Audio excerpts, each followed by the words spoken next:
tuned.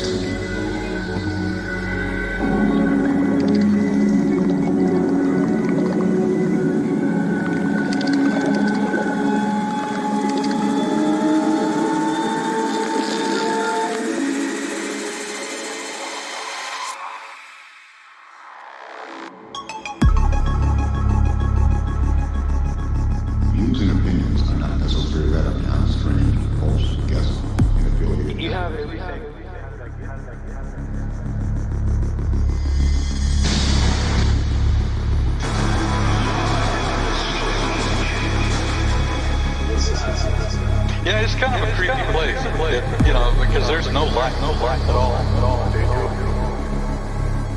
A lot of experiments out there. Plutonium, nuclear weapon. Nuclear destruction. They're just balls of light.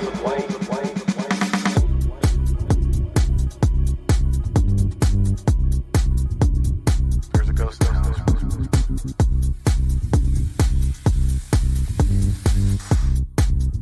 Broadcasting live just outside the Napa Valley wine country and the mystical Sonoma Mountains. This is Beyond Strange. Good evening, everyone. I am your host, Dave Cruz. And thank you all for joining us this evening. It is Sunday, December 22nd, 2019. That's right. Only 3 days left till Christmas. And it's going by really fast. I mean, it is moving. So you got just a few more hours, if you will, to scramble and get your presents and gifts and goodies and all that stuff before Christmas. So hope you guys are ready for that. I mean, we barely made it over here, over here at the Cruz house. Casa de Cruz, if you will. Anyways, we have an amazing show for you tonight. And our guest will be joining us in a bit. We have Michael FreeHawk Polani joining us. And it's always a pleasure having Michael on the show. So much to talk about. But first, follow us on Twitter at Strange Days 2015, trending with the hashtag Beyonders for posts, comments, and questions for the show. And if you want more of BTS after the show is over, you can hang out at the Beyonders chat Discord channel, where there are plenty of fringe topics to discuss with a friend or to get more info about a certain subject. You can ask for an invite to the Discord channel, or you can just go to beyondthestrange.com, and there you'll see a chat tab at the top. Just click on that. You'll find the link. It'll get you all hooked up right to the Beyonders chat Discord room. It's very quick and easy, painless, I assure you. And starting January 1st, 2020, it will be the official chat room for Beyond the Strange radio show. That's right. There will be no more jumping in and out of YouTube, Twitter, anywhere else you can think of where I've been in during the show. I cannot do it, my friends. I'm so sorry. Love you all. But I have to get you all into one spot because I can't keep doing all that stuff. It's really tough for one guy to do that. So please remember, Beyonders chat Discord room. Again, you just can go to beyondstrange.com, click on the chat tab, go there, fill out your stuff. Takes like maybe 2 minutes. Very painless. Okay. And that's where I'm going to be. I'll be in the YouTube chat tonight, and I'll be in the official chat room for Beyond the Strange. And yeah. Hey, K28. I see K28 in the Twitterverse. I appreciate that very much, my friend. But, not going to be able to be there after the 1st. So just want to remind everyone, it is important that you guys do that. So anyways, make sure to subscribe to the Beyond the Strange YouTube channel. Remember to set your alerts to receive new notifications of videos and live streams. Please hit that like button. Leave a comment during the live stream or after viewing the video. That's very important, guys. Okay? It's very important that we get these comments, okay? I learned a little bit about something in YouTube and what they're doing in their algorithms now. And I just want to say that it is important because that's what they go on now. They go on algorithms and they go on likes and they go on all this stuff. So, yeah, it's really important to do that. Michael and I talk about that a little bit later. YouTube content creators are having a hard time with a lot of their changes. So please do that. Thank you, Jose and Gigi, for joining the chat room. Really appreciate that over there at the Discord channel. And I really appreciate it. It's going to be an awesome time. So there you go. So yeah, sign up for all that and leave comments during the live stream or after viewing the video on YouTube. You can find the show's social media on Facebook, Instagram, all under Beyond the Strange. You can also find the podcast for the show later on iTunes, Google Play, Spreaker, and Stitcher. Please remember, again, to leave a like and comment for the show and hit that follow button. That's how you're going to find out when the new shows come out. So remember to hit the follow button. And keep checking the Beyond the Strange website for future updates, merchandise, giveaways, prizes. And please show your support for the show by donating to the show. Just click on the Support Us tab, and that'll get you the PayPal button, and it does the rest. So do that. Anything over $20 gets you a Beyond the Strange t-shirt, merchandise, something will be heading your way. All right? All right.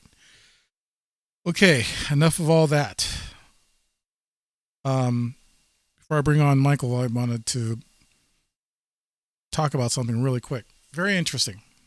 I had an interesting conversation on Facebook Messenger tonight, and I was talking with Michael about this a little bit. Very interesting indeed. So the gentleman has been on my Facebook, and we rarely talk. And all of a sudden, I get this message, and I'm like, what's going on, you know? And all of a sudden it was all about just condemning a bunch of stuff about MUFON and the players of MUFON and how aliens are demons and just a bunch of stuff. And I'm just like, whoa, where are you coming from? And then he's like, and if you're going to support them, then I'm going to bring you down with them. And I'm like, you're bringing me down? Really? Wow, man, what's up with that?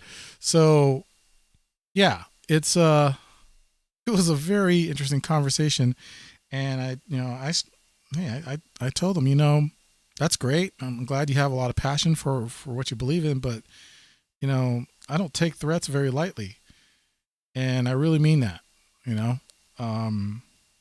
There's a lot of stuff that was being said. I felt like my intelligence was being insulted, and I was just like, this is a very interesting conversation. But the interesting thing was, I didn't lose my cool. I just said, look, you have your differences. Everyone has their differences, has their beliefs, and that's great. And maybe you're right, but maybe you're wrong. Who knows? But my job is to not be the mainstream media, show that there is an alternative platform for us to come to and talk about these differences and opinions and work them out and come to a conclusion, because the truth is, guys, mainstream media wants us to be confused. They want us to fight amongst ourselves. Okay. You got the ghost community going up against the Bigfoot community. Then you got the Bigfoot community going up against, the New Age community, and it's just everyone starts to fight, and it just gets really ugly. And mainstream media comes out looking like, they come out looking pretty, like and smelling like flowers, because they're not in those circles. They don't, they just And they're not very good either, guys. Mainstream media sucks when it comes to reporting stuff that we already know about this. We know what's going on. So their coverage is horrible. Anyways, long story short, me and this guy at the end, we became friends again. And so, I'm glad that we had that conversation because it caught me off guard. It really did. And, if that happens to you, I would suggest kill him with kindness. That's all you can do. Is kill him with kindness, and then maybe you could see where they're coming from. Because at first I didn't know what to say, but I'm really glad that I hung in there and I didn't lose my cool or anything, because this guy actually ended up having a lot of good ideas and a lot of good information.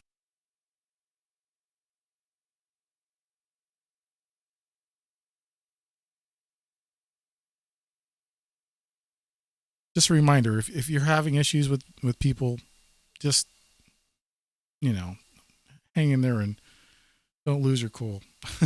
That's all I can.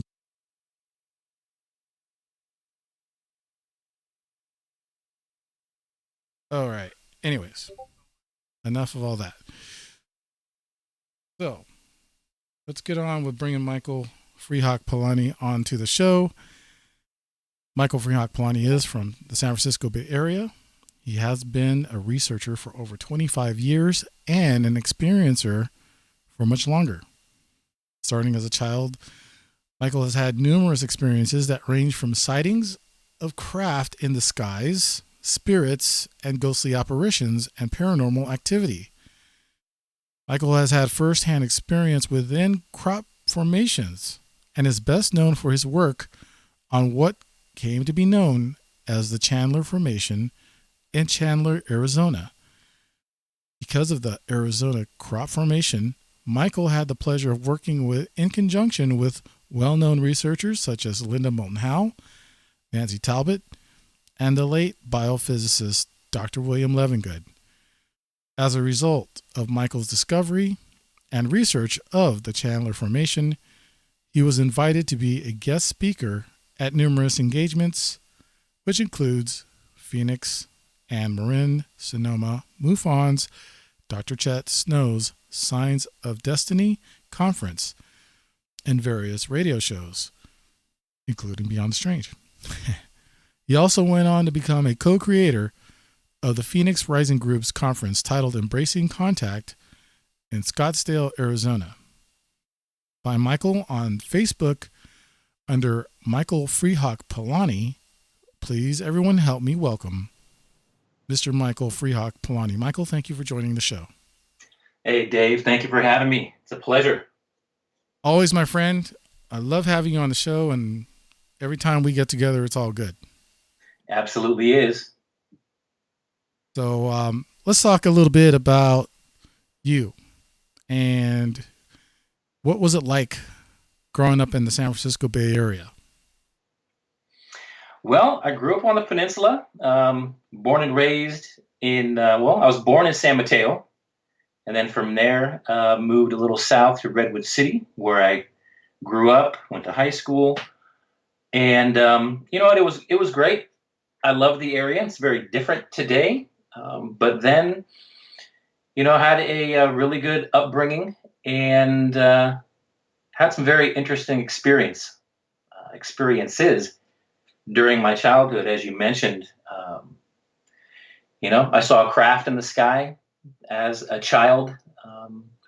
I used to dream quite a lot about craft in the sky and a lot of space images, things like that. I was the kid with the telescope.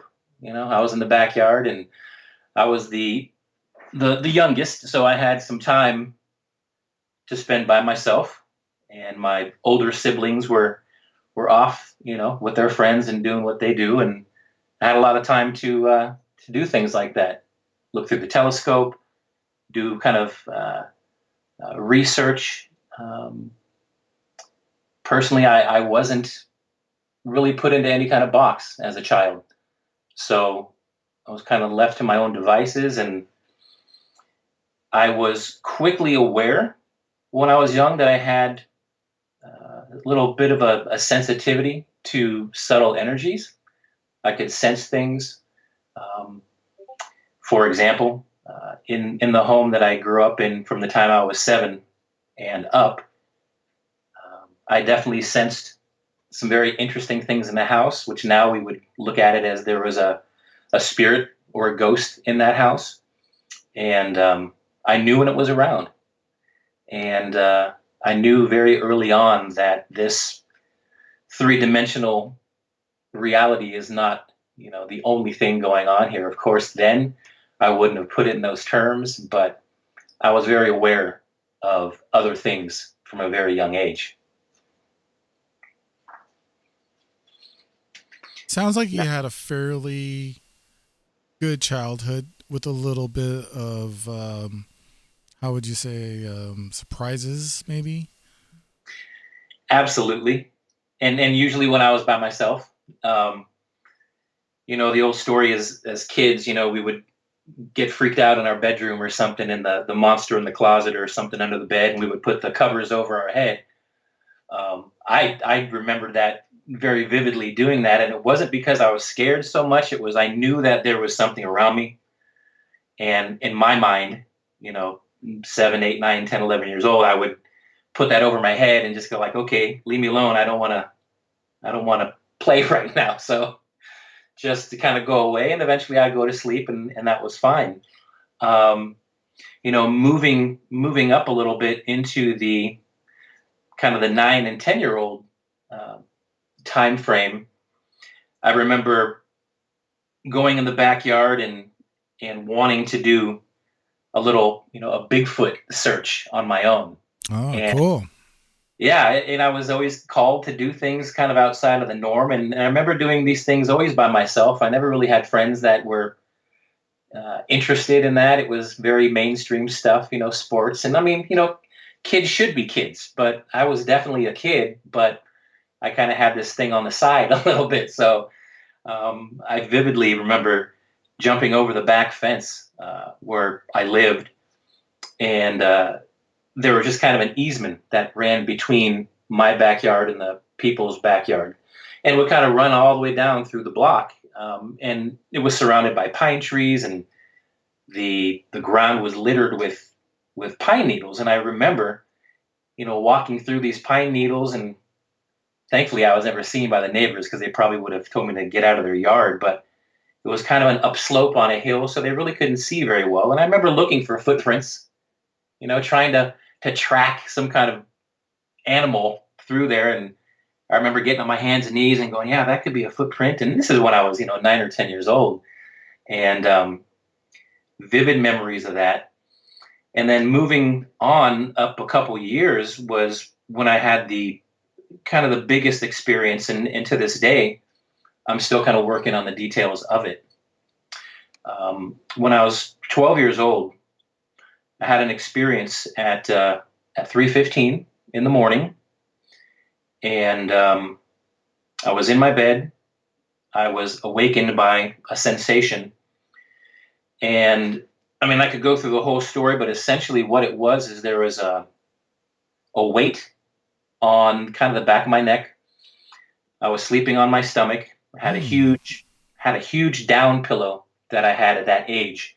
That was the really big down.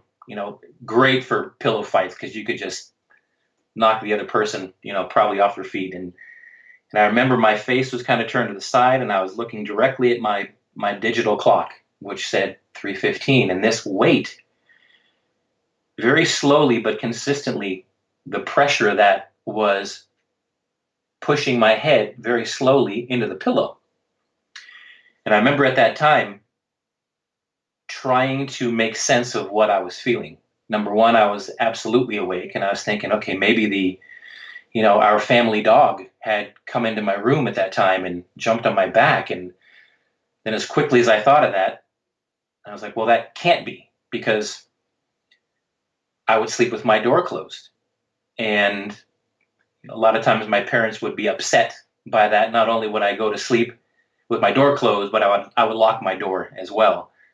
So in that moment, I thought, no, my door is closed and it's locked. And there's no way that our family dog is on my bed, on my back, let alone it was only a few pounds. It wasn't a big dog. So this went on for, I'm not sure how quite long it was, because the clock always read 3:15. And I found that out, and I realized that when I did some regression work with the famous Barbara Lamb, who is one of the best out there. She's been doing this for many years. Very well known. Yeah, and I had a chance to spend some time with Barbara in Southern California. And, we still have some sessions to do because I've had more than one experience. But I chose to kind of delve into the details of this one when I was 12. And from what I dug out of that regression there was absolutely some beings in my room. And we really don't know how long it went on because of that clock. And I didn't realize that all these years, that if this went on as long as it felt, I was looking right at that clock, and it should have gone from 3:15 to 16, 17, 18, 3:20, 3:25, but it didn't. I never remember a time more than 3:15. And now doing the research and speaking with a lot of people who have had these experiences, time can kind of get suspended, and there's a lot more going on than meets the eye. It's not just a simple, what some people would term a negative abduction, or they've taken you and they put you back. I didn't have that experience, but it was a little shocking when I kind of pulled this out of the regression. And the most interesting thing about that occurrence is that not only do I have that regressive memory and what I would call validation, I also have physical scars from that happening that night. Did you get a lot of what they call scratches, or more like pinhole needles and that kind of stuff? Yeah, this was more of the pinhole, but upon closer inspection, they are more like scoop marks. So it's in a very, what would I call it? A very deliberate shape, almost like it's like a half moon shape. And I can tell you, if people are interested, it's in my tailbone area. And to be honest, I didn't really put two and two together until the regression, and the details really started to come in. I went pretty deep over the course of about 4 or 5 hours with Barbara. And at that time, I had had some issues, some medical, not a medical condition, but I had some internal bleeding around that time in my life that was due to a interesting pelvic kind of tilt, and I had an ulcerated large intestine and colon. So would it be something like a what do they call that when you pull a muscle really bad? Like a hernia, right? very similar, but very, very low. So at the time, not to get too graphic to the listeners, but I would know that there was an issue when I would have a bowel movement as a child, and there was some internal bleeding that went on. And I remember seeing doctors with my mom, and I remember them trying to do things to figure out what the problem was, and did I have some kind of internal damage, and was it life-threatening? And I remember it was around this time. And through the regression, I realized that those time frames kind of matched up to where I had that issue. And then after this encounter with the beings in my room, that was no longer an issue. That issue that I had with the intestine colon was no longer an issue.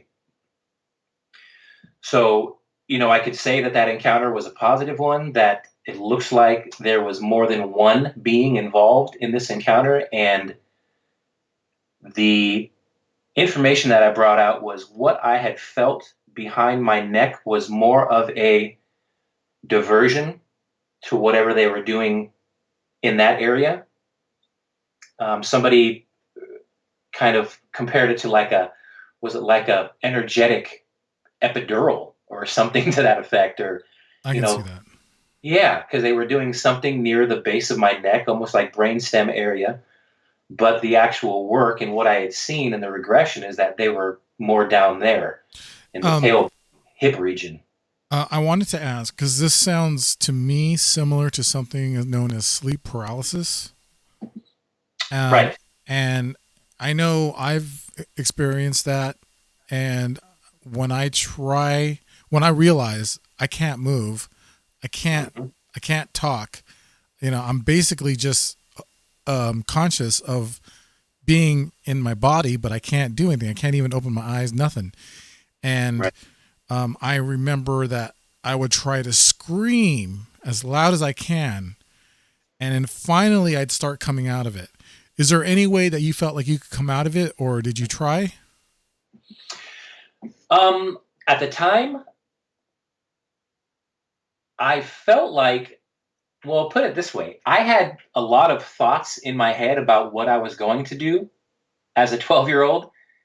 And while this pressure was being increased more and more, and my face was going more and more into the pillow, I felt like if it went on much longer, I would smother in my pillow.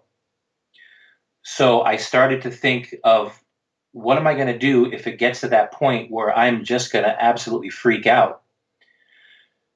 Am I going to just roll out of the bed? Am I going to jump out of the bed? Am I going to scream? How am I going to do that? Well, right at the point where I was at I was at the limit because I was not able to breathe. Right when, the nanosecond, the nano thought that I'm going to try, and I didn't really know if I could or not because at that time I didn't move anything. So I don't know if I couldn't move or I just chose not to because I was a little bit scared. The moment that I was going to try to jump out of the bed, the pressure eased off of the back of my neck, and that was gone. I felt something skim over the back of my heels, almost in like the Achilles tendon area and the heel. I felt a sensation there. And then I chose to kind of, play dead, so to speak. I didn't move. I didn't want to lift my head up and see what it was. I chose to close my eyes, and eventually I did go to sleep. And I remember waking up in the morning, and I always think, and I have spoken to my mom about this. I'm pretty sure that happened at 3:15 on a early Sunday morning because when I woke up the next morning, you know how it usually takes you a minute when you wake up in the morning to get your bearings about, oh, this thing happened last night, or what was that, or um, usually people do that when they drink too much the night before and they wake up and they forgot what they were doing. Yeah, and, yeah, and I that's true. had that realization at 12, like, wow, what was that? And I remember getting out of my bed. I walked out of my bedroom, and the smell of like weekend kind of breakfast was in the air, which to me, that's like Sunday morning breakfast. So I remember that as a Sunday morning, I walked into the kitchen where my mother was cooking breakfast, and I asked her if she had been in my room last night. And it was something like, Mom, did you come in my room last night? Because I think I heard you. And she said, no, not at all. And especially not at 3:15 in the morning. And I dropped it. And to be honest, I never thought about it again. The only time that it came back was, I would say, in the mid to late 1990s when I read a chapter in the book called The Gulf Breeze Sightings by Ed Walters. And he mentioned a scenario that just had the total recall because he had something in his bedroom. He felt like it was a little being, but he saw it, which I didn't. And he felt like a sensation on his feet while he was in bed. And that's all that I needed. It came flooding back, and I was like, wow. And then even then, it just kind of was left a memory. until later in life where I said, there's people now that can assist you with that. And then it started to kind of dovetail with a lot of my other experiences, craft in the sky, um, very sensitive to subtle energies, being able to sense things around me. And it just kind of went on from there. Now, Dave, I actually could add something to that. And I think about it. I wanted to address your sleep paralysis because Right. the next session that I do have with Barbara Lamb, hopefully in the near future. Let me quickly ask you something, though, Mike. Sorry about that. Sure. Super V Fun Chat in the YouTube channel chat is asking, whereabouts did this happen in the Bay Area? I'm assuming that they are from that area, and perhaps they might have encountered something similar. So, can you kind of, you don't have to say exactly where, but, can you give us an idea of where that happened? Yeah, this house was in Redwood City. Okay. Yeah, that's totally Bay Area. Yep. Yeah. Oh, yeah. Absolutely. So really, just the sleep paralysis aspect. Yes. My follow up with Barbara Lamb in the near future is going to address the night that I had what could be called a sleep paralysis. Oh gosh, it was probably 1991, so it was a while ago, and I lived in Ontario, Canada, for a short time. And hot summer night, very humid, laying in the bed with the window open and the little shears or drapes, the real thin ones on the window, was catching in a breeze at nighttime. And I remember all my surroundings, just like you said, Dave, laying on my back, and there was the sleep paralysis. And I have to agree with you. It freaks you out. And there absolutely is something, called sleep paralysis. That's a very real thing. Oh, yes, absolutely. Now, where the lines get blurred a little bit is that there have been a lot of contactees or abductees, whichever way they care to view their experience. They feel something like that usually when they are returned. Now, this is if they've gone on a physical craft. It's kind of the last effects of when you get put back in your bed, you're done out there, and they return you. That's kind of like the last bit of almost like body, not Novocaine, but you know what I mean, where it just removes you from that physical awareness and being able to move and take part. Which it's funny because I was a big fan when I grew up of Mutual of Omaha's Wild Kingdom. Oh, I love that show. And if you look at the animals what was the name? Was it Marlin Perkins? When they tranquilize them, the animal is in this net or whatever they are. They've got their tongue sticking out, their eyes are open, and they're aware of what's going on, but they can't move. So, we human beings can do the test we need to do on them without them hurting themselves and, well, hurting us as well. And I think there's such a comparison and it's so much the same thing for a lot of people, as they feel like, yeah, I was in a place where I just couldn't move, but you don't know that until you're being put back in your bed and you're just about to break out of that. It resembles a legitimate sleep paralysis. And that's what I felt.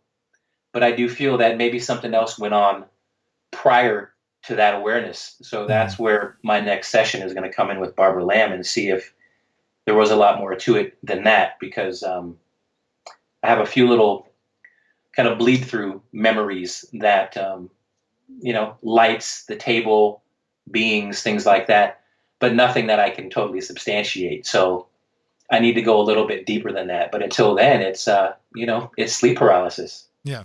Right. But yeah, it's definitely connected to the experience of being abducted, in my opinion, as far as, I mean, Whitley Strieber is one of the most famous cases Right. when it comes to abduction and being experimented on and all that stuff. And it's a horrifying experience. Matter of fact, I know we talk a lot, but I've never mentioned that I also feel that I've somehow been abducted, maybe, and Hmm. I don't know if what they did. I just Right. and honestly, I don't want to know. I don't want to go through the regression because I am scared about what I'm going to find. Look, I'm telling you, I mean, just watching, these movies like, Close Encounters of the Third Kind and those, seeing those kind of beings on the screen, they make me jump. I mean, I get really, not scared, but I just get, like cold and shaky, like, Right. there's this trauma, something happened. And the worst one, and I say it all the time, and people don't get me, but the movie Paul, and that's a comedy, but that Yeah. that alien is to me the most realistic and creepiest of the creepy looking aliens, in my opinion. I don't know why. It's just my opinion, and it always affects me. Really, I can't look at them. I really can't. Wow, that's interesting. Yeah, and I've had dreams where I'm on a craft, and it's like totally white and kind of illuminating, bright, and you can see there's a window where you can actually see out in space, and Mhm. but there's no beings, there's no anything else, and it's just really bizarre that I have these dreams. I get these experiences when I see aliens on TV or whatever. Also, Sure. I've had someone tell me who they have said that they're a shaman. Um, they communicate with ETs and everything. Said come up to me and said, "Hey, you're an experiencer too. That's why you do all this stuff. That's why you do all these interviews and you go to these conferences and talk to people and because this is what happened to you and you're just trying to learn." And I'm like, I have no idea about any of this happening to me. But no, what you've described to me, definitely sounds like sleep paralysis, abduction. They could be in one and the same. Right. I totally agree. I So totally. this is 1991, right? Yes. And you're growing up in the Bay Area. What other? Well, what I want to get to is what. How did you start experiencing the crop formations? Yeah, that is a good question. And if I skip over anything, please correct me, put me in my place. I, I will. Yeah, I mean, let Absolutely. me know if you want to cover anything else that happened between then and the crops circles. Sure. Sure. So I'll just I'll confirm kind of what you said. So 1991 was when I moved and I lived for a short time in Ontario, Canada. Um, I think I saw maybe on the chat when somebody was asking about the what city it was. It was Redwood City, and that for the encounter at 3:15 in the morning. That probably would have been 1980. So I Okay. would have been 12 years old in 1980. So that's when that occurred. Um, and then, yeah, 1991. Now, when I came back to the Bay Area, I would say there was a lot of research on my part. Just having that need and that want to research. So through the Mm. 90s, huge awakening, huge awareness of what was going on in the world. I think I started to really get close with a lot of people as far as teachers and learning people's stories because I was blessed to be here in the Bay Area during the 90s, moving into the early 2000s, that every year I would work or rather volunteer. I would help a friend out who used to put on the Bay Area UFO Expo every year. And beautiful woman who has since passed, named Victoria. Mhm. And I had a chance to, meet everybody that I ever wanted to in the field of ufology. I spent time with crop circle specialist, or the grandfather of crop circles, if you will, is Colin Andrews, um, from Jim Mars to Dr. Roger Lear, Robert O'Dean. I mean, it's first time I ever met Linda Moulton Howe. Everybody, and I got to talk with them on the record and off the record, and from that point, I met Colonel Wendell Stevens, whom I consider probably one of the better UFO researchers of ufology, who Mhm. is also passed. I met him. I met a gentleman close to him who invited me. He said he kind of knew me from somewhere, and I never met him, to be honest. But I said, well, if he's a colleague of Wendell Stevens, then yeah, I'm gonna listen to this guy. And he invited me to Lordsburg, New Mexico, and this was about 1999. And it was a very small gathering from people around the world, and I didn't really realize the company that I was in until I got there. And it was a little bit strange, at the time I had a small child and my beautiful daughter at the time, and I'm telling my then wife, saying I met this stranger and I'm going to meet him in Lordsburg, New Mexico. Right. And it's like, what? How does that go over? You know. And yeah, it was a little tough, but I sold it, and I got there. And when I got there, I had probably one of the most amazing experiences out in the Lordsburg, New Mexico desert, Mhm. which is the most northwestern part of Mexico. So it's like right when you go through over the state line, you're just like, boom, you're there through Arizona. And we saw a craft out in the desert. And I was thankfully with a lot of people, including a gentleman named Dr. Richard Boylan, who later wrote an article about it and put it in UFO magazine. And the quick details on that encounter was a huge craft, about a mile long. We did the math, how far we were, how wide it was. The lights on this thing were just a row from left to right. Each light was massive. I mean, we calculated it was 8 miles away, and it was probably maybe 3 stories high, each light, and we saw at least six lights. Mm. We had huge military type binoculars.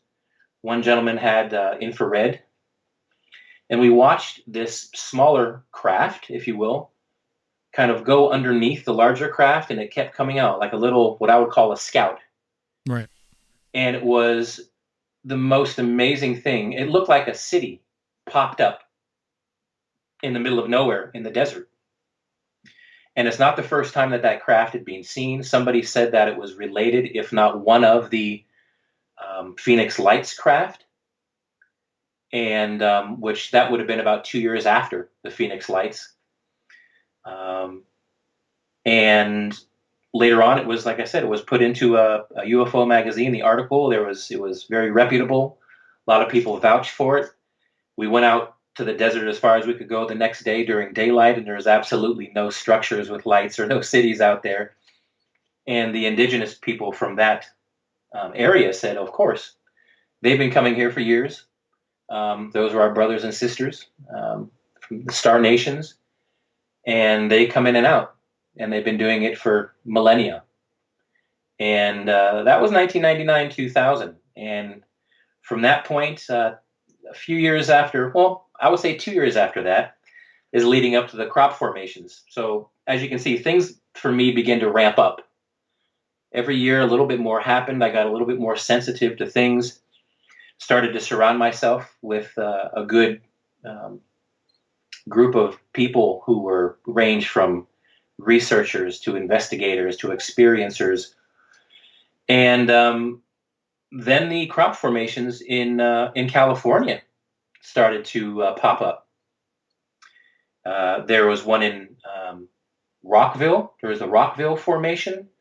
One in I saw that one. yeah, Fairfield, Fairfield personally, yeah. area. Yep. And that was really the first time I had a chance to get my feet wet. And I had done a lot of research, and it was a very hot summer. And I remember going out there with some, by myself. And then when I got there, I met up with some very reputable investigators, and had a chance to sit in there and feel the energy and do a field investigation.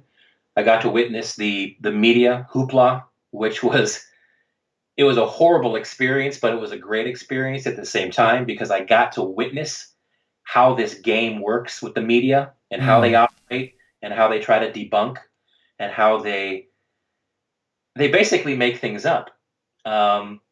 Quickly they try to put the story away, saying it was man-made and a bunch of kids, of course, at nighttime, and they had enough light by the full moon that they could see what they were doing and so forth. Well, a little bit of investigation into that. There was no full moon that night. It was a new moon. It was extremely dark. And then we got to, get some of the local stories about seeing lights, orbs of light, which are very common in authentic formations, both here in the UK. And I would say I investigated about 3 formations within that 2-year period, 2000 to 2003. And something just clicked inside that there was a lot more going on with crop formations than most people are aware of. And then, years rolled by. I moved to Arizona. I was there for almost 10 years. And I spent a lot of time in the Sedona area. And we all kind of have this moment in our life where we kind of look up at the stars at nighttime and say, okay, what am I supposed to be doing? Usually things may not be going the way that you would like them in your life. So you talk to whoever's listening up there. And about a week or two before the Chandler Formation, I did just that. I said, okay, I feel like there's a lot I'm supposed to be doing. I'm working a job that's, it's fun. I'm a kitchen and bath designer by trade. Very artsy my whole life. I like to create things like that. I said, it makes me happy. Sure. But it certainly isn't my passion. It's paying bills.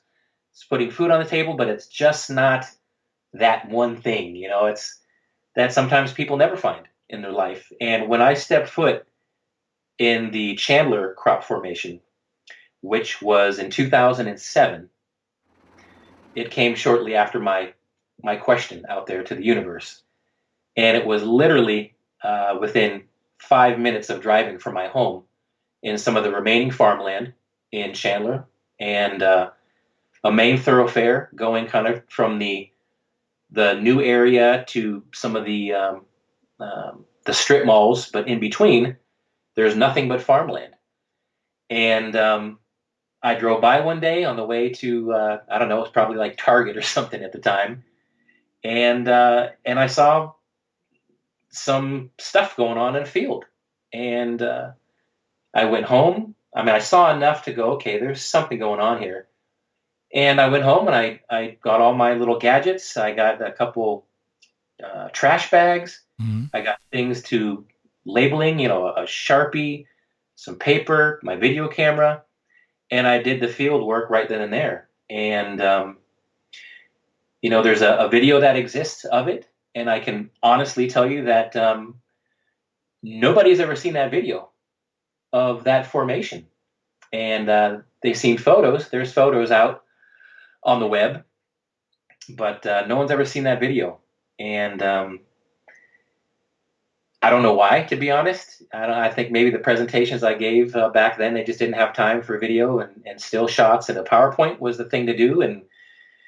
And thankfully I did that because that field was harvested long before it was meant to be harvested. So somebody knew what I had found, and somebody had known, and they said, "Now let's get rid of this because we don't want to be troubled with this." Right. And I did all the field work, and I sent it off with the help of Linda Moulton Howe. We had Oh, cool. numerous phone conversations. She was one of the people back then that I trusted, and in turn, she got a hold of Levengood, who was the preeminent, the scientist who took all these things seriously. He was one of the few, if not the only one, Yeah, maybe especially. in the next hour, I definitely want to talk to talk about some of these people because Yeah, it's important to mention them and their work, especially when you're, working close to them. you And bet. and also, sorry, I didn't mean to interrupt. I know you're on a flow, but we're getting a lot of good comments in both the Beyond the Strange YouTube channel chat and now the official, Strange chat and the BTS server on Discord. And, we got Gigi and the Night Stalker and Aminadologist showed up. Great. Dino, Jose, a lot of people joining the Strange chat in Discord. Great to see y'all in there. And you guys got great comments and questions. And so I'm going to say in the next, and then the next hour after the break, I'll go over the comments and questions, and we'll get into those in the next hour. Yeah, Um, absolutely. yeah. So yeah, we were talking about living good. Yeah, and I got all my samples. I got the downed crop, and I also took control samples outside of the affected area, well, seemingly unaffected area, and sent them off, labeled them properly, and got them overnighted to the Pinelandia Labs in Michigan, Mhm. where Levengood was at the time. And Linda made sure that they got there, within 24 hours, and always, you know, grateful for her role in that because I couldn't have gotten the samples there like that, and it's good to have friends like Mhm. that. So Yeah.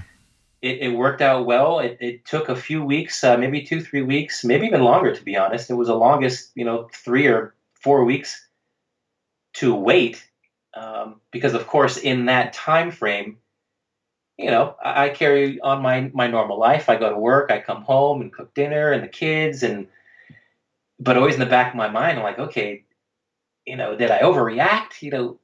Is it what I thought it was, or in that the left brain right brain battle comes in. I'm thinking, okay, maybe there was something else going on, and maybe that's what I want it to be, and it was a long 3-4 weeks, like I said, and I got a phone call when I was at work. Thankfully, I didn't have any clients at the time, and I was able to leave the building. And I got on the phone, and it was Mr. Levengood, and we had about a I don't know 20 to 30 minute conversation, and he let me know that the samples that I gave him in a randomly downed formation. So if anybody was going to ask that question, this was not a clean sacred geometry geometrical formation that you would typically see in the UK. It was what we call an RDF. It was a randomly downed formation. So the energy that is involved in the amazing ones can also be involved in the not so pretty looking ones. It can be just a swath, maybe in a field, and some people think it's maybe wind damage, or some kind of little dust devil, or a vortex of some kind of plasma vortice that makes maybe a simple circle or something like that. And he let me know that he's never seen this amount of anomalous activity within a randomly downed formation before.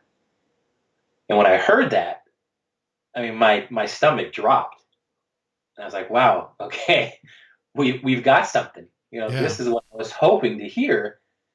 And everything from the the mitochondria of the plants, the respiration of the plants, it was changed from an internal biophysical and biochemical um, aspect. So for the individuals who say all formations are just beautiful man-made art, I would agree that there's some amazing field artists out there, and I know a couple of them by name in the UK, but that's not what we're talking about. There is a legitimate, real phenomena in the UK that contains a consciousness. So for there to be a hoax, there's always a real phenomena first. I wanted to ask that when we start talking about the crop circles, is there has been a lot of effery, if you will, when Yes. it comes to creating the crop circles. So there was a lot of hoaxes that happened. But how can you really, and we only got a couple minutes before the break.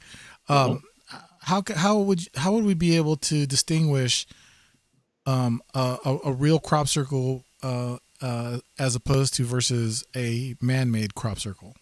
Right. Great question. And these days, the artists, they've gotten so good that you usually can no longer tell simply by the visual standpoint. You have to go inside and you have to do the work. You have to do the science, which I have to add is sorely lacking since Levengood transitioned. There are some people out there, but as far as I know, none of them are doing the level and really the due diligence that it takes for this type of testing on the stocks, the soil, the energy. There are some, but they're not out there doing the actual field work themselves. There's a couple people out there. There's one woman in the UK named Lucy Pringle, who is still amazing at what she does. Sounds familiar. I might know her name. Greatly, and she really talks about the energies of the authentic formation. So to answer your question, visually, it's very hard. You have to go on the inside, and we really have to bring back the testing. The biophysical and the biochemical doesn't lie, number one, and number two, simple stomping with boards or sod rollers or ropes and chains do not change the internal aspects of a plant, nor does it change the soil composition either. So that would be my answer to that question. Yeah, I like that answer about the feeling the energy, and I've seen a lot of people who stand in the middle of these crop circles who are known to be of the psychic medium type of background, if you will, and have been able to feel the energies, possibly even getting some type of visions or communication while they're in these crop circles. I've always been fascinated by crop circles. As a matter of fact, that's why it's in my logo. As a matter of fact, the crop circles, right? And I think it's pretty awesome that you do this type of research, Michael. And I, for one, really appreciate it. We are at the top of the hour right now. We are speaking with Michael FreeHawk Polani, and we are really getting into a great conversation. For those of you who are just joining the show, we are in the chat room on the Discord BTS server. You can get there by going to beyondthestrange.com and click on the tab.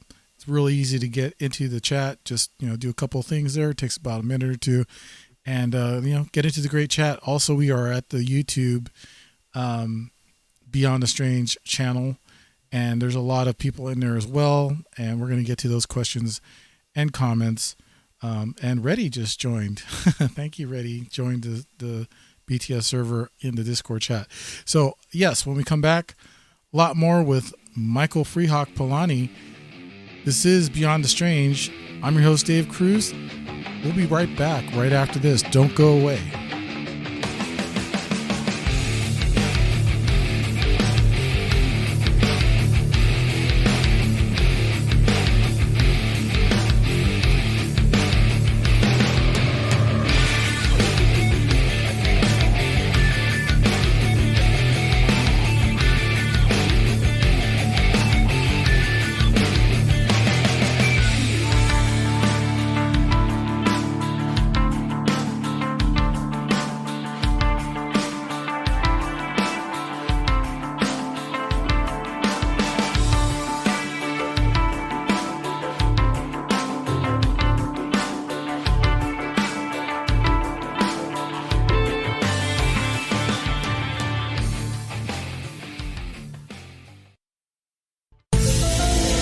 truth is out there. There's something out here. And so are we. KTOK Digital Broadcasting, The Fringe FM.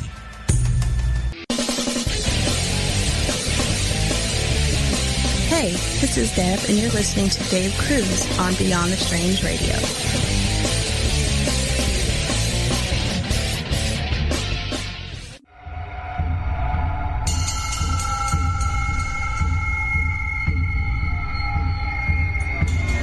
I warn you, this could scare you, as the sound bothers me to listen to. It has always haunted me. What you're about to hear is very disturbing indeed. I've seen the Martians eat. What in heaven's name is it? I don't know. Beyond the Strange. Have you ever looked skyward and pondered UFOs, aliens, time travel, alternate universes, and parallel dimensions? Want to explore paranormal activities, ghost hauntings, various cryptoids, such as Bigfoot, sea and lake monsters? Greetings, Beyonders. I'm author Casper Parks, and you are listening to Beyond the Strange with host Dave Cruz. Help spread the word by posting links in forums and social media. Available at Speaker.com, YouTube, and Google Hangouts.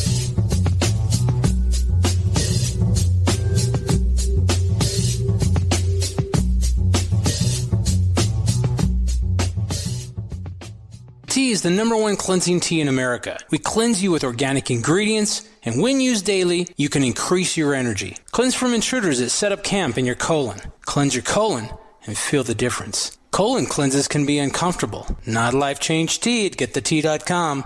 Life Change Tea is mild yet truly effective. Cleanse your insides every day. Easy to make, easy to use, and feel the results. Are you sold? Okay, then here's how to order. Log on to getthetea.com. That's getthetea.com.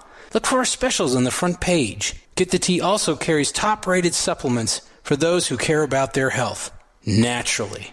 Again, log on to getthetea.com. That's getthetea.com and feel the results. And for those of you that arm yourself with information, come to our webinar every other Monday at 5 p.m. Pacific time. That's every other Monday at 5 p.m. Pacific. You can sign up at getthetea.com.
Everyone, this is Beyond Strange. I'm your host Dave Cruz. We are broadcasting live on the Fringe FM. Thank you all for joining us tonight. We are speaking with Michael FreeHawk Polani, and we are getting into a great conversation. You can find Michael on Facebook at Michael FreeHawk Polani. Before I get back to the show, I wanted to just say thank you to everyone who's in the chat. And, there's a few people who are having issues getting into the chat. So, thank you for joining the YouTube chat. And those of you who are in the Discord channel right now, the chat room there, thank you so much for really getting in there and, bringing up all those comments and questions. And I'm definitely going to get to them. If I missed your channel, if I missed your question, please let me know, and we'll definitely get you to your channel. Why do I keep saying channel? Your questions and comments to Michael. Really quick, I wanted to mention also that Mr. Joe Roop had Mary Ducina on his show on Friday night. I highly recommend listening to that. You guys going back and listening to that show. You can go to his YouTube channel, under Lighting the Void. But he also wanted to make sure that all of you who listen on the Fringe FM and from everywhere around the world know that you are part of something that's bigger. And as a family here at the Fringe FM, you know, we do appreciate everything that you do for us as hosts and radio shows. He put together a little montage, and I just wanted to play that montage for you. Here it is. Happy holidays from the Fringe FM. But by you being here throughout each night, you've really become part of a family here with us. And please believe me that I know what it's like to have a paranormal experience and try to share it or express it and be treated as if I was, I don't know, how do you say, crazy or nuts? I think some of us have had that experience, right? And so we all have a place, right? And you guys' place is right here. You belong here, right here with us. And here's just a little appreciation from some of our misfit hosts and staff on the Fringe FM. So, Yuletide blessings, stay warm, and take care of each other as we traverse the void together. This is Dave Cruz from Beyond the Strange. We're glad you're here. Merry Christmas from the Fringe FM. This is Stephen Cambion from the Midnight Hour Show. I'm so glad you're here with us. Merry Christmas from all of us here at the Fringe FM. Hi, this is Jeremy Scott, host of Into the Paranormal, and we're so glad that you've made the Fringe FM part of your holiday plans.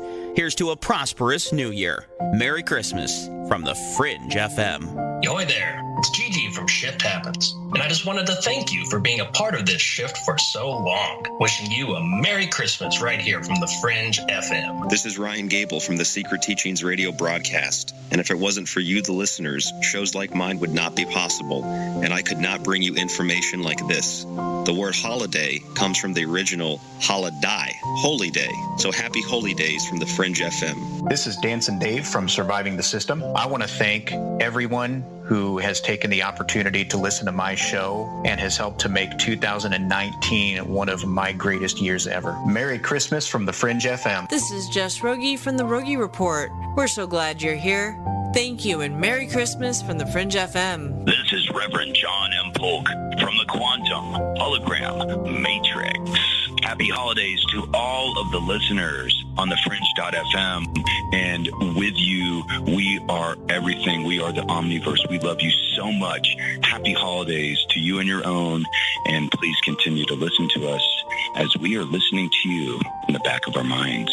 This is Jason Lindgren from Secrets of Saturn. I would like to wish all of the listeners a happy season and all the best in the new year. Happy holidays from the Fringe FM. This is Lady Anne, hostess of the Caravan Library of Lore, and I want to thank you for being a part of our family here on the Fringe FM. May your Yule be blessed, and your new year full of laughter and love.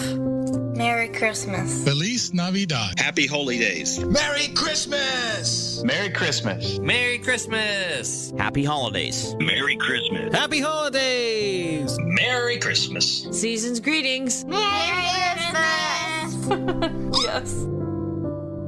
So awesome. So Merry Christmas. Thank you all. Really appreciate you for what you do and hope to have a great new year. Really, really do have you all in mind for the holidays. Happy solstice, happy Yule, Merry Christmas, Happy New Year, Feliz Navidad, and all of that. So once again, from the Fringe FM, I just wanted to say thank you for listening. And let's get back to Michael FreeHawk Polani, who is one of the best researchers I've come across, and becoming a really good friend. And he's just there whenever I want to talk to him. And I just want to say thanks again to Michael for being there and for coming on to the show tonight. Thanks again, Michael. You bet, Dave. And I want to say for the the listeners who do have questions, and if we don't get to all of them, I am very accessible. Like you said, go on Facebook and send me whatever questions we don't have time for tonight, and I'm here. I love answering the questions. I love passing on what I've experienced and what I can possibly help others with. Yeah, and that's fantastic. I think one of the biggest questions I've seen so far is about the experience of the abduction and how close it was to where you were at in the Bay Area. Right. And I want to say, and when it happened. So, for those who are just coming into the show right now, can you just kind of remind everyone or let them know where and when it happened? Yeah, it was when I was about 12 years old, 1980, in Redwood City, California. And 3:15 in the morning, had an encounter. I was woken up, and through memory and through regression with Barbara Lamb, one of the best in that area of expertise, there was a couple beings in my room that night. Mm-hmm. And as I said, from the memories as well as physical scars of that encounter do exist. So I was kind of, in a weird way, kind of grateful for that there is something tangible, physical, that can be seen other than just a regressed memory, which is good too. But the physical scarring of that shows that something indeed happened that night, and it wasn't quote unquote normal as far as the 3D world is concerned. So yes, that was pretty amazing when I think about it. And one of the other questions, this comes from Insert Pie Now on the YouTube channel chat. He wanted to know, did Michael feel abused by them?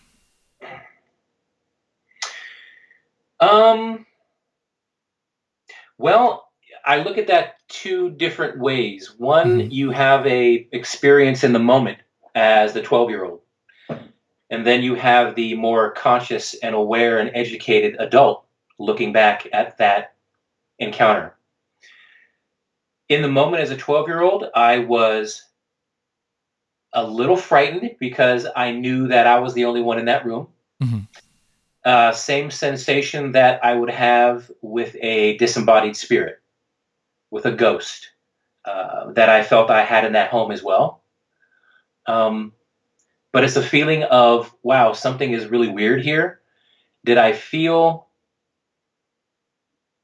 real fear, deep, like, oh my gosh, I'm going to die? Mm-hmm. I'm being abused? No. I was very, very confused in that moment of what was going on. But not until I felt like if that pressure went any more in my face into the pillow that I may have a problem breathing, and then I may need to get out of that bed in that situation. I don't feel that I was abused. And looking back on that now, I don't feel that it was malicious, and I don't feel that it was to harm me, but rather it may have actually been to assist me. And I know when people have very negative experiences, they say it was against my will. I think you mentioned earlier, Dave, about some extraterrestrials, or all, if that's what you were saying, mm-hmm. are demonic in nature. I really don't feel the same way about that. I think there are different dimensional beings. There are physical beings who are highly advanced. Look how far we've come technologically in 100 years, and if there's beings that are 1,000,000 years ahead of us, of course, what they do appear like magic. They appear like gods, but really, they're not. A lot are flesh, just as we are, but in a different vibrational octave, different frequency, and it enables beings like that to pop in and pop out And I find that these very conscious beings, whether we were talking about Sasquatch, extraterrestrials, they are in a different vibratory place than we are. We are very dense, third dimensional beings, hoping to get there one day. But to answer that question again, I didn't feel abused. No, I felt in the presence of a much higher consciousness being. There you go. And that's, that's good in a sense. A lot of people claim that aliens, ETs, extraterrestrials, whatever you want to label them as, are what do you call it? Not malevolent, benevolent. And yeah. And there's others who believe that they're here for a takeover, if you will, or basically take our resources and that kind of thing. Right. I'm in the middle. I think that they are both here with their own agendas. I believe that some do want to protect us. That's maybe part of their job to do that. Also, I feel that there are some that are trying to take from us for whatever reason. Maybe they ran out of their resources on their planet, or they're just trying to, conquer and conquest, that kind of thing. But for whatever reason they're here, they are here, in my opinion. And I do believe a lot of these UFOs that we see are military or man-made, or how we refer to as us, not them. But there are craft that are extraterrestrial indeed. I can't see how we could get to that technology that fast unless we've had contact with them. So there you go. And one of the questions I wanted to ask you, because I don't know much about Dr. William Levengood. Was he? It says in the bio that he was a biophysicist, and and you got to work with him and Nancy Talbott. How do you describe these two people? I would describe them, especially them, when I had the chance to work in conjunction with them. Very credible. There was a lot of detractors with Levengood saying that he wasn't who he said he was, or he didn't have the credentials that he had. And if you dig a little bit deeper, he absolutely did. He also worked with a woman who was more behind the scenes. Her first name was Penny. Her last name is eluding me right now. But she vouched that he was absolutely credible. And for the ones who were saying that he wasn't, they really were trying to assassinate his character. And a lot of that came into the, when something like this is threatening the status quo, people don't want that to happen. And it comes in many different forms and different factions. Now, as well as Nancy Talbott, later, years after that, I know Nancy started to get beat up a little bit for her working relationship with a gentleman. I think he's in Norway, Robert Vandenbrucker. Gentleman, very, very psychic, would take pictures and have images on there. They were trying to claim him as a hoax or a hoaxer. Some things have come up with him in the past. And, at this point, I don't know what's planted, what's not, what's legit, what isn't. But Robert's still out there kind of doing his thing. And Nancy, I know she got sick for a while. Nancy had a stroke. She really took it easy. She stayed away from the research. But I can tell you, Nancy's done the work. She's done the field work. She was, again, one of the people that I trusted at that time to turn over all of my pictures and my information, get her perspective on it. And I'm grateful to both of them to kind of guide me in the right direction and show me what integrity is all about. And in learning what that integrity was in this field, you see what isn't. Yes, yeah, absolutely, and that's great that you can, we have people that can embrace that. Uh, it's very important to find mentors that come before you and done the research, and they're very passionate and they're very sincere about what they're doing. And that was part of the conversation today with the person on Facebook, was that they were up in arms about all these other radio hosts and people who go on the stage claiming to be an experiencer, claiming to be this person of knowledge of the ETs out there, and they're in contact, and they're basically out there as frauds, and they're just out to get their your money, and it's really disheartening.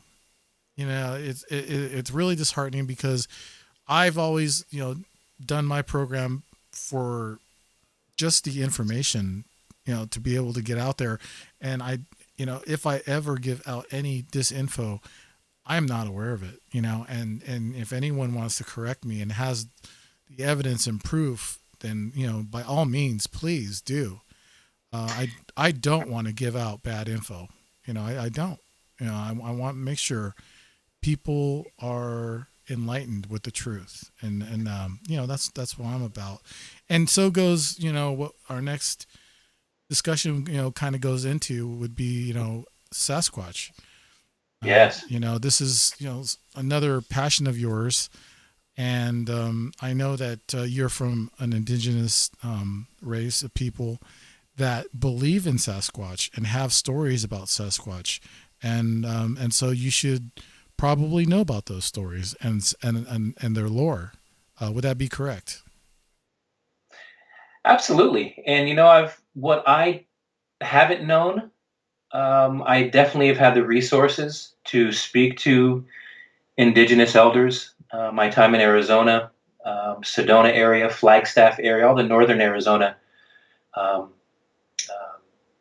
tribes, if you will, and they all, they talk of the same ancient um, being, the protector of the woods, or protector of the land, the Cherokee, which I have the Cherokee blood on my mother's side.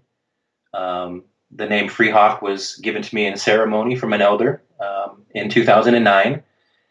And, from the Star Nations conversation to the Sasquatch, although they don't call it, Sasquatch, there's a name for every tribe, and it's amazing. Like Cherokee it's very hard to pronounce, but the Cherokee word for the Bigfoot or Sasquatch is Kekle Kudle, which means hairy savage. And they're very familiar with it. It's ancient, it's very spiritual, and I think that goes for every indigenous tribe that from the California tribes, where here in the West, in the Great Northwest is prominent, but it's global. They all know of that, and it's sacred, and it's here again, you get the different groups and the different factions of Bigfoot hunters, so the people who see it solely as a flesh and blood being, or they want to call it a beast or a monster. When the indigenous, they see it as anything but that. It's very spiritual. It's very psychic. It is able to kind of phase in and out of this reality. And I know a lot of the hunters and things like that, they laugh and they scoff at that. And I get it. I understand. And that's kind of where they're at with their existence, their reality, what their place in this world and the universe is. And it's a reflection and reflected in their belief system. So I get it. But for those who are on a different path, and it's a very spiritual path, I would say 100% of the indigenous cultures will tell you that this is much more than just a physical three-dimensional being. Do you feel that Bigfoot may be Bigfoot, Sasquatch, whatever you want to call them?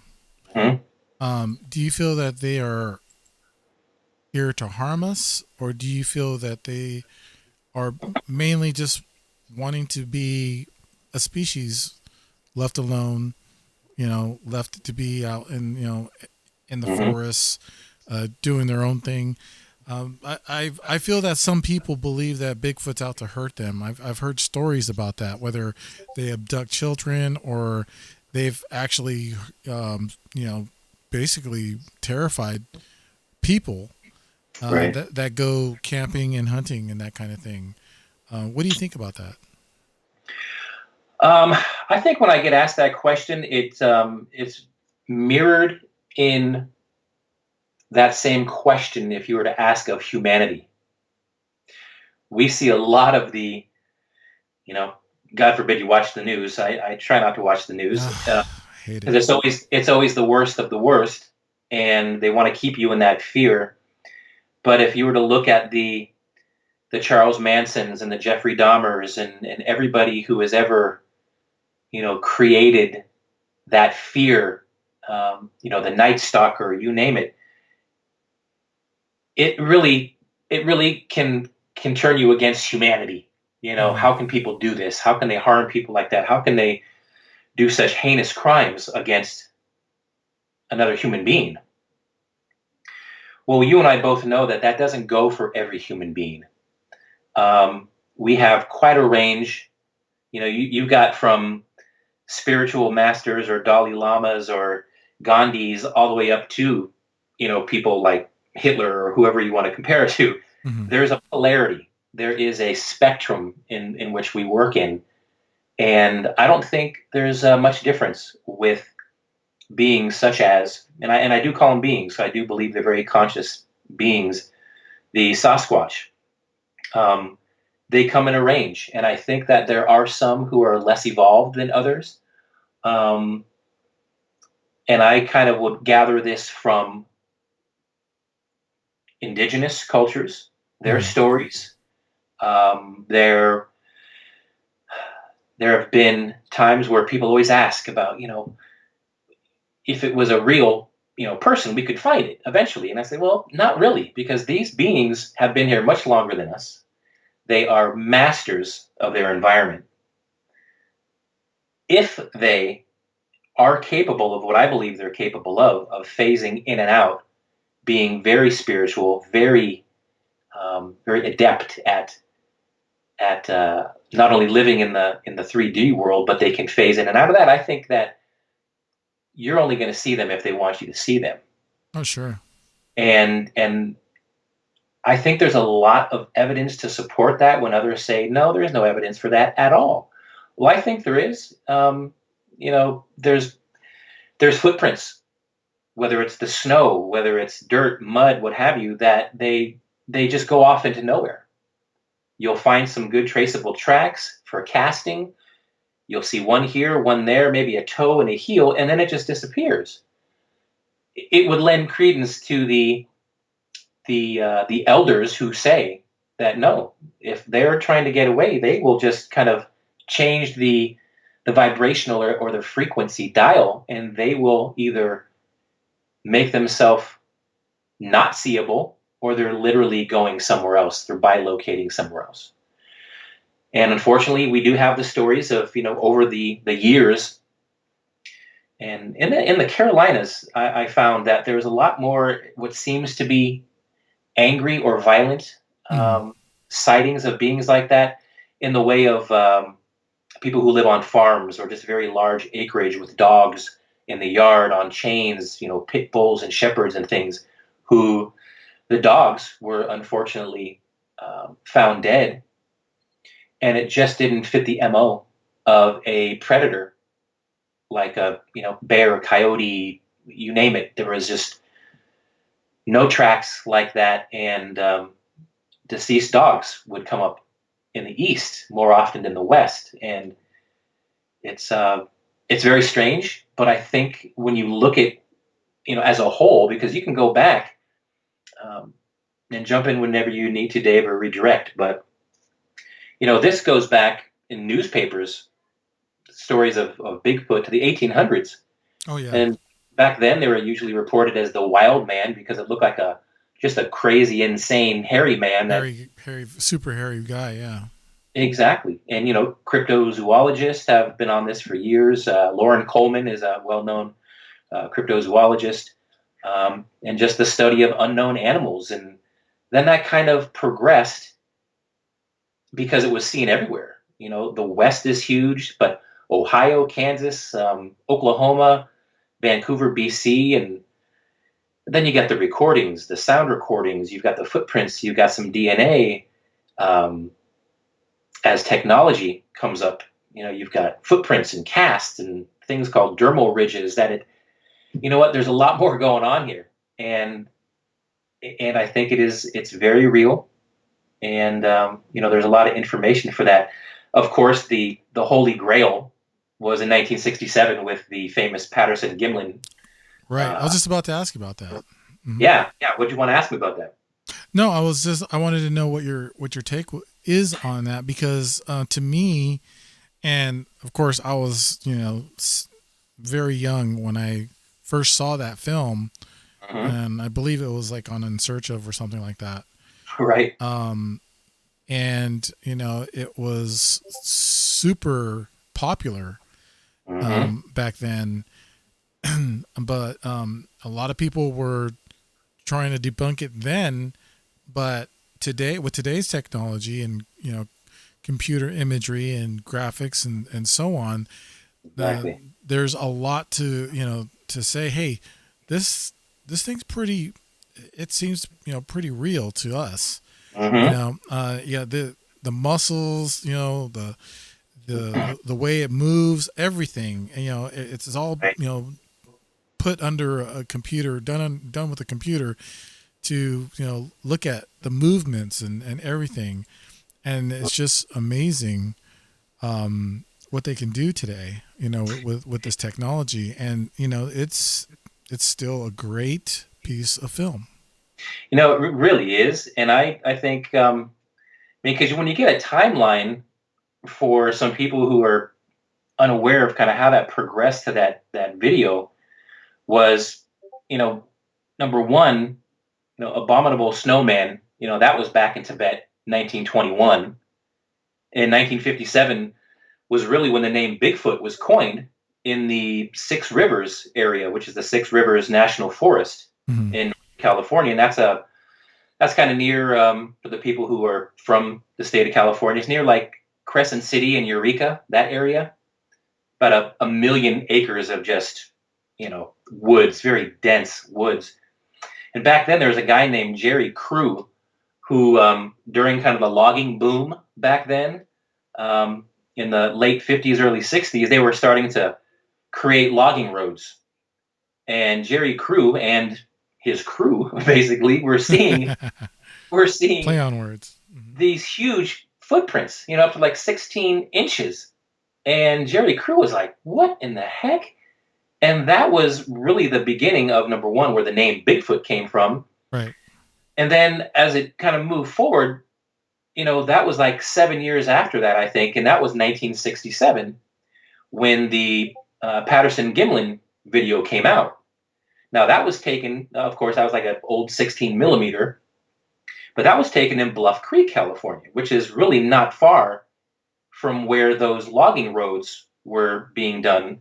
So I think the Bluff Creek was more south. I don't know, maybe 10 miles. I'm not sure. It's somewhere between 10 and 20 miles. So it was really that same area. So it's not far from the Six Rivers. And like you said, that video is still regarded as one of the strongest pieces of evidence of Sasquatch, and it's still debated to this day.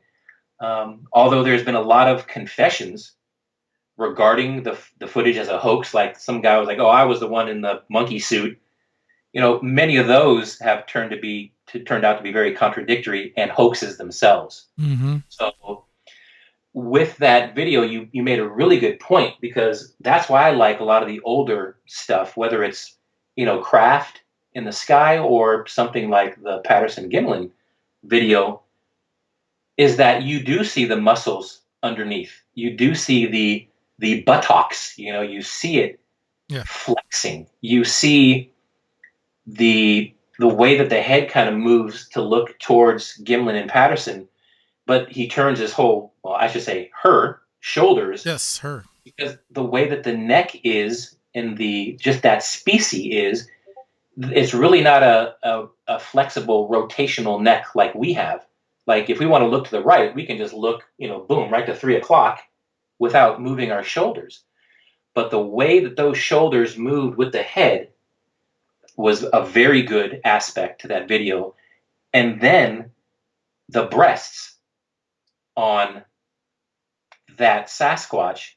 I mean, back then, who would even think to hoax something like that and make it a female with breasts? It just doesn't kind of fit the MO at the time when people say, oh, they were just looking to, make a video and he wanted to write another book or make a film or a docuseries or whatever it was. Right. It just didn't fit. And, let's face it, there's been sightings before all of that happened and after as well. So I happen to love that video. Mr. Gimlin is still alive and he still tells his same story. He's 88 years old and he's still telling the same story and he hasn't wavered in that story at all. Unfortunately, Mr. Patterson, he died about, maybe 3 years after that video. They filmed that. And I think like 72, he died of cancer. So he's been long gone, but Mr. Gimlin, he's been carrying the torch, and he didn't have any give any interviews for many, many years, and then he threw in a few here and there, and no, he's still definitely singing the same tune. So I still think it's a very credible video. I do too. A lot of people believe it. Believe that that's basically the holy grail of all of that film and research as far as finding the Bigfoot. Right. Where I got a question. Sure. Why does it seem like there's only footage of Bigfoot in America? I don't really see a lot of footage around the world. Like, you would think like Yeti is somewhere where in Asia or something like that, or in Tibet. You have a Yowie somewhere else. You have Australia, skunk ape, Florida. You have all these different places.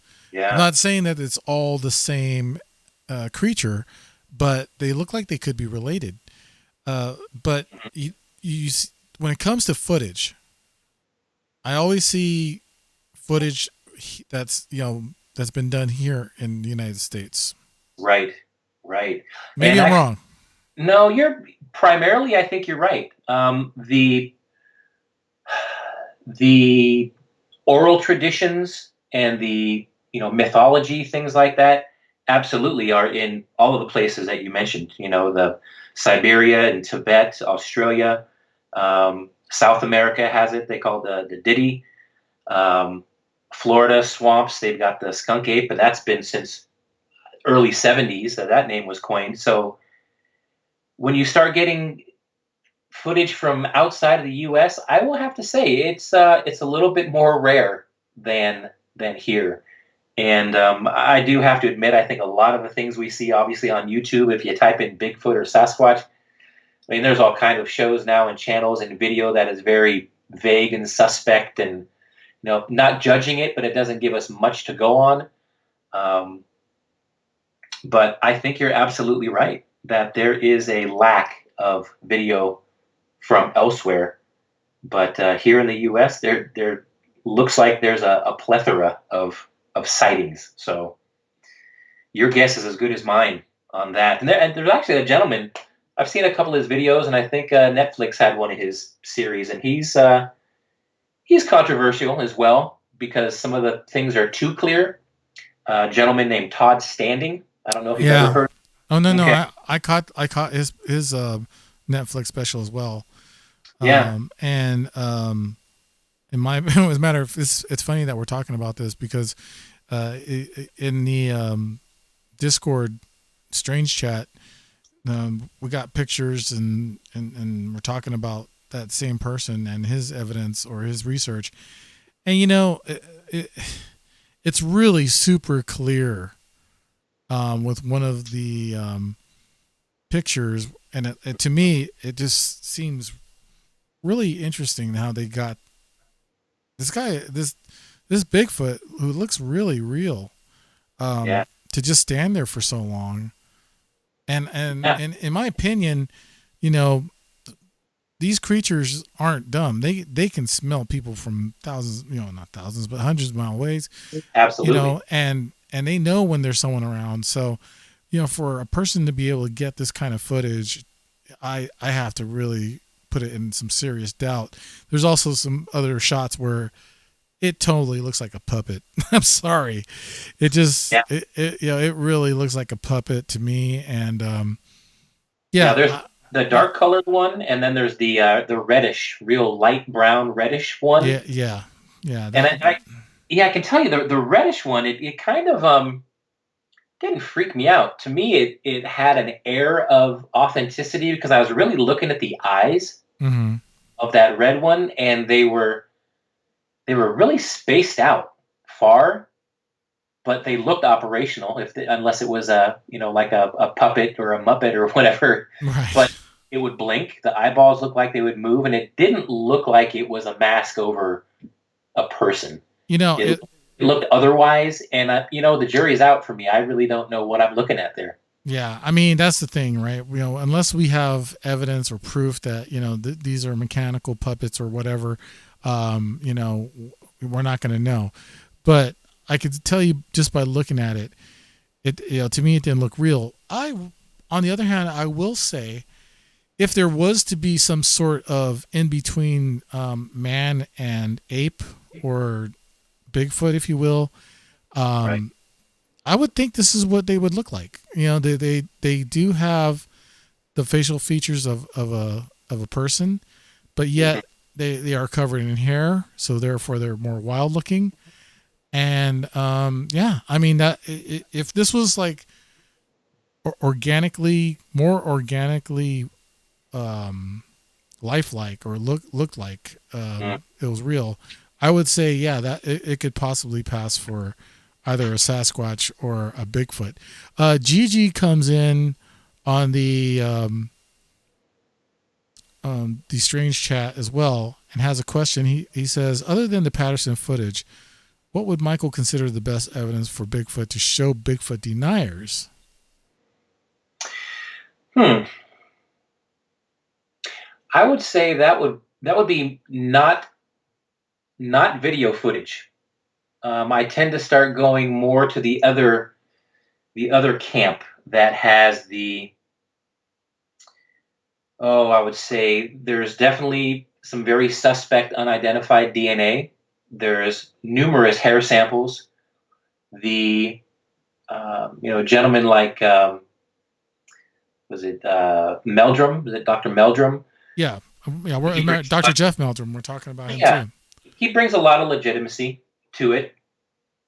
The physical aspects of that, I mentioned earlier, like the dermal ridges and the tracks. These feet are not, they're not just fake cutouts and people are putting it in there. It's in the sand or the mud, because then we have a depth situation as well that we can tell, or they can tell, how deep that is and how much this thing weighs. So you can have the best tracks in the world, but if it's only sinking in 185 pounds worth, it's probably not going to measure up to that 16-inch cast or footprint. So there's a lot of things, and I kind of couple that with how my field research in the crop formations, there's never any one thing. You have to use the scientific method to an extent, but when we hit the wall of what science can explain, then we have to go where the scientific method takes us, but then we have to be willing to go beyond that. And a lot of these individuals don't want to do that. They go, oh yeah, there's some hair, but that's unidentified, so we're just going to throw it away. Obviously, if something is not in the data bank, it's not going to show up as a positive. We have to continue doing that work and that research to get it in there. And then in the future, something will show up when we put the sample in. So I guess my short answer to or long answer to a short question is that it really consists of a variation of things together. The tracks, the genetic material, the scat. There's a lot of scat that has been found, berries, and we can see how that works. What kind of animal is that? And when it doesn't add up to any known animal that we know, then guess what? We have to go beyond what we know. So, unfortunately, I don't think there's any video that is going to convince anybody of anything. It's going to be an accumulation of things. I don't think so either. Not today. Not in today's, genre. That's why I believe back in, the 60s and 70s, when you got this kind of footage, it to me is more credible. And, right. It's a lot easier to see whether it was a suit, whether it had a zipper, that kind of thing. Exactly. But nowadays, it's real easy to CGI something, and it's getting pretty close to looking really damn real to me. Bim Jim has an interesting comment in the YouTube chat, and he says, speculation, Sasquatch are brought here by aliens. What do you think about that, Michael? Mm-hmm. Well, I know that sounds really far-fetched and crazy to some folks. It doesn't sound totally off the wall. And the reason I say that is, I know some people are out there going, "Oh man, he's not going to say it, is he?"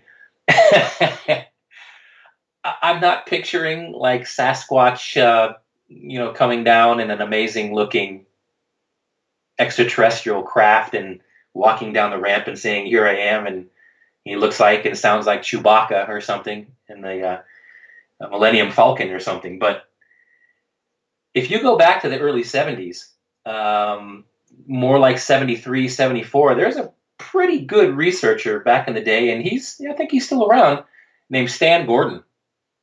Mm-hmm. And Stan Gordon did a lot of good research, mostly in the Ohio, was it Pennsylvania, I believe, and numerous sightings of Sasquatch, your typical, up to 9 feet tall, many daylight sightings, but a lot of these came around the same time, kind of like a flap, if you will, a UFO flap. And there was a lot of sightings of these beings around the same time as this UFO flap. So you're talking UFO and Bigfoot sightings side by side for, at least a solid year from 73 to 74. So that kind of raised, as Bim Jim said, the speculation of, is there a connection here? Yes. And, there is, as crazy as it sounds, there is evidence of that. And it has to do with these sightings of craft in Sasquatch in the same time frame. And, when you go deeper to some of the indigenous elders who will say that the Sasquatch are telepathic, they have the ability to communicate that way without audible sound. It's all telepathy, that they have communicated with certain aspects of these very spiritual beings that do say that they are genetically different from us, but they were a part of the genetic splicing that humanity, the human form that we take now. People want to do the ancestries and their DNA test. Well, I can tell you, it goes back much further. It goes back much further than that. Oh yeah. And we have been genetically upgraded in the past, and I feel very strongly about that. There's a lot of evidence for that. Anunnaki, the number 2 chromosome that we have, has been manipulated in a way that is not possible by evolution, and a lot of good scientists and people know that, and it's just not out there in the mainstream. God forbid they tell us we are not who we think we are. And some of these elders, getting back to them, they do say that the Sasquatch and these very spiritual beings are a part of that genetic manipulation as well. So if that means that we were both genetically modified in a way from extraterrestrials, not from here, then that would technically, we would have a connection to them on that level.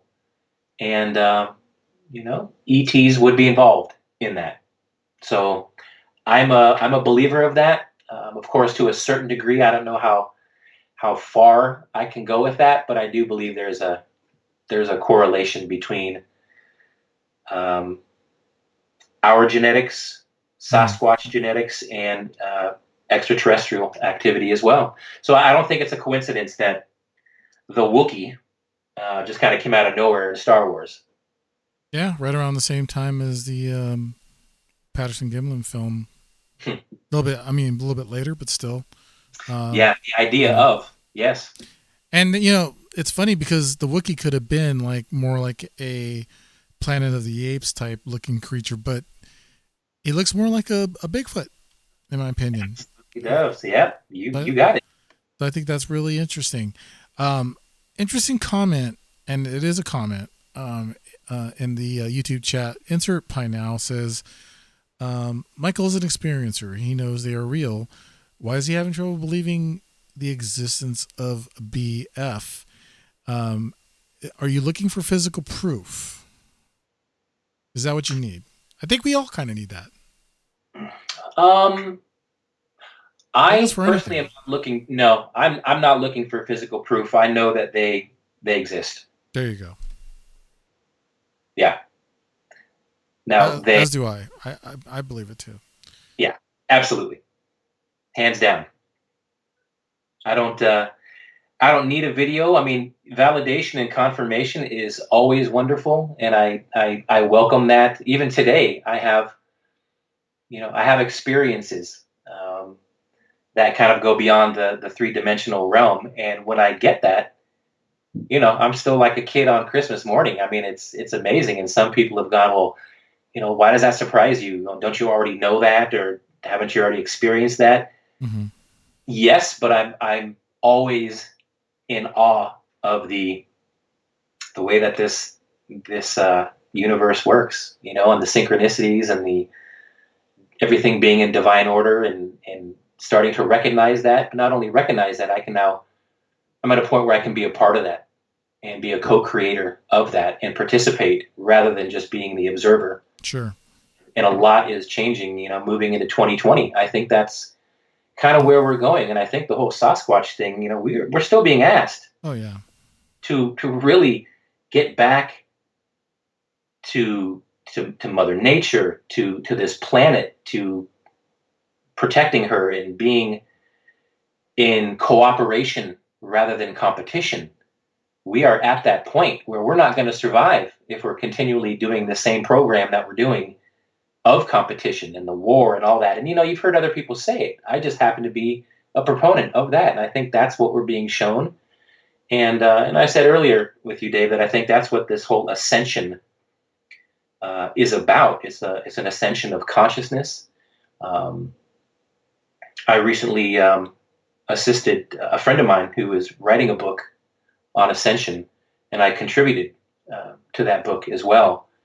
And I think that's what it's all about. We are being asked to just raise the bar, and it has to start with us. It's something we've heard for so long, but it's enough to listen and be that student for so long. Eventually, we have to stand up and walk that walk and the talk, and everything that we've heard. It's time to act. It's time to do it. Definitely. And we are out of time. I mean, these 2 hours just went by so fast. Ridiculous. Absolutely. Always like that. Missing time in the good sense, Michael. So, it's always great to have you on the show. And I want to thank you again for taking the time to, join us. And those in the Strange chat and Discord and on the YouTube channel, you guys have been awesome. Thanks for joining us and asking Michael questions. Remember, I'll just let Michael tell us, where can we find you and everything that is you, Michael? Yeah, as you said, Facebook, Michael FreeHawk Polani. I'm also on Instagram under Michael FreeHawk. Very accessible, as I said. Any questions, I would love to answer those for you. Right now, you can also find my website for a sound and energy medicine business that I have here in the Bay Area. We are treating emotional stuff, physical stuff with sound and energy. I didn't even get to that. Oh my God. Vibration, frequency. And the website has been a little weird lately, and it seems like they fixed it temporarily. So anybody who is interested in going to that website to see kind of what I do in the way of energy and sound, the website is https://